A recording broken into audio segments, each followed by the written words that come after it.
একটা কথা সরকারের দায়িত্বশীলরাও বলে যাচ্ছেন, সবসময় বলছেন যে বাংলাদেশে আইন শৃঙ্খলা পরিস্থিতি 5 আগস্ট কেন্দ্রিক, জুলাই থেকে এবং 5 আগস্টের পরে এটার মোটামুটি স্বাভাবিক যে প্রক্রিয়া, এই প্রক্রিয়া আসেনি। তার সবচেয়ে বড় কারণ হচ্ছে পুলিশকে অ্যাক্টিভ করা যায়নি।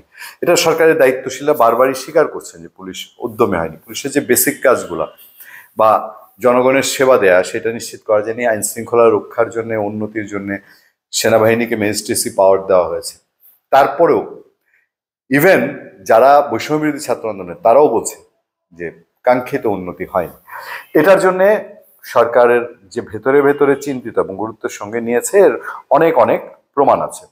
ধরেন অপারেশন এই যে শয়তান খোঁজা আর কি, মানে ডেভিল হান্ট, এই শয়তান খোঁজাও অনেকে আশা করেছেন যে ডেভিল হান্টটা হয়তো এই যে আইন শৃঙ্খলা পরিস্থিতি বলতে কি বোঝাবেন। ঢাকায় যে যে গণহারে এখন প্রায়ই চিৎকা ছিনতাইকারীরা এই নিয়ে যাচ্ছে, সেই নিয়ে যাচ্ছে, কত কত ভিডিও, সিসি ক্যামেরার ভিডিও, রাত বিরাতে দিনে দুপুরে ছিনতাই হওয়ার, ব্যস্ত শহরগুলোতে ছিনতাই হওয়ার, তারপরে খুন খারাপ, এগুলো সবসময় থাকে। তারপর কখন বাড়লো কখন কমলো এসব বিষয় থাকে। গ্রাম পর্যায়ে, তৃণমূল পর্যায়ে, গ্রামীণ পর্যায়ে যেসব স্বাভাবিক আমাদের সমাজে যে ধরনের গন্ডগোল টন্ডগোল হয়, এগুলোর জন্য পুলিশ যে ধরনের একটি ভূমিকা রাখা, সেটা রাখা হচ্ছে না।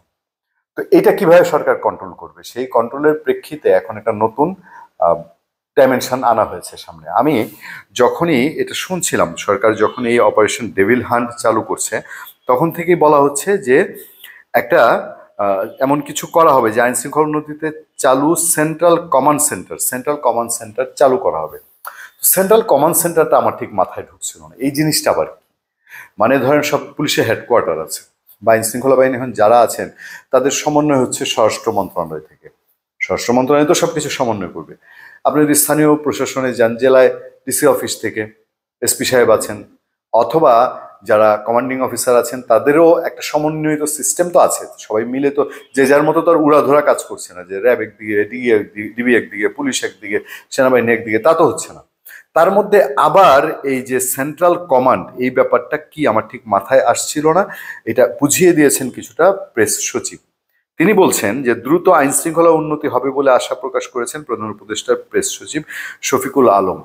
এই বক্তব্যের মধ্যে দিয়েই বোঝা যাচ্ছে যে আইন শৃঙ্খলা এখন উন্নতি করতে হবে, মানে অবনতি আছে আর কি। তিনি বলেছেন সব বাহিনীর সমন্বয়ে সেন্ট্রাল কমান্ড সেন্টার আজ, মানে আমি যেদিন কথা বলছি, রোববার সন্ধ্যা 6টা থেকেই কাজ শুরু করবে।